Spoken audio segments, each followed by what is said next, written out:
उड़ने दो परिंदों को अभी शौक हवा में, बचपन के फिर लौट के जमाने नहीं आते।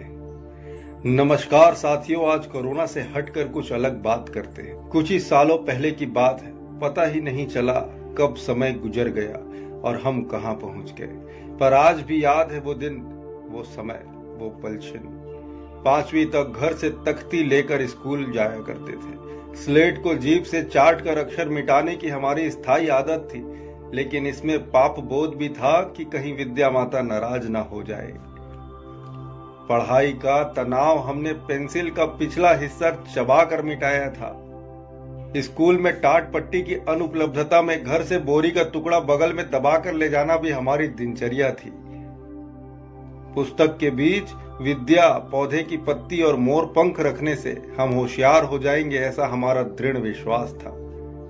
कक्षा 6वीं में पहली दफा हमने अंग्रेजी का अल्फाबेट पढ़ा था और पहली बार ABCD देखी थी। यह बात अलग है कि बढ़िया स्मॉल लेटर बनाना हमें 12वीं तक नहीं आया।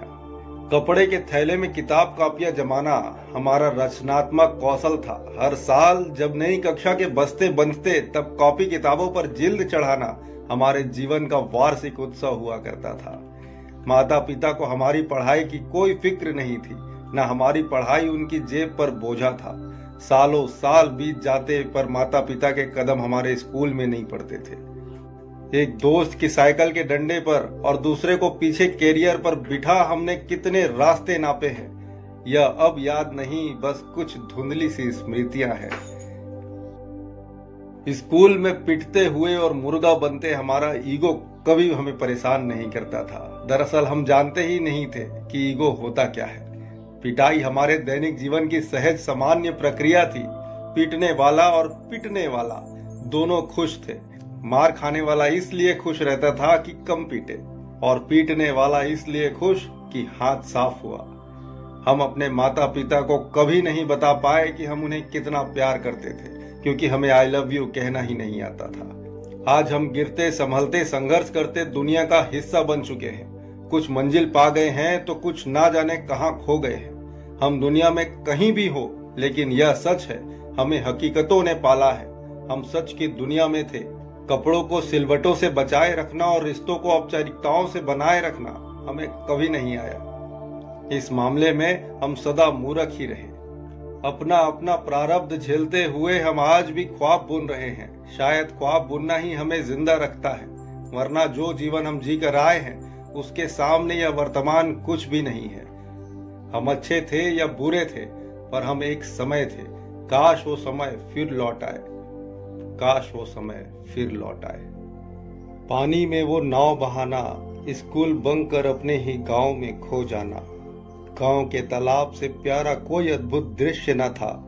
गोटियां जीत जो खुशी का अनुभव होता, सिकंदर को भी ना हुआ होगा। वो चक्कों की रेस, वो मीना बाजार के झूले, वो पेपरमेंट, वो चॉकलेट्स, जादूगर हम भी थे। जाने कहां गए वो दिन, जाने कहां गए वो दिन। मौसम चाहे कुछ भी हो, चांद सितारे एक सा हर रात होता था। रबर की खुशबू से पूरा दिन महकता था। शनिवार के वो जूते, रविवार के वो कैसेट जिसे 10 मिनट पेंसिल से सुधार कर 5 मिनट का गाना सुना करते थे।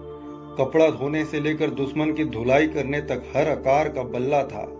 उस रात की पढ़ाई से कई वैज्ञानिक तैयार हुए। छत का एंटीना भी कई बार बेकार हुआ।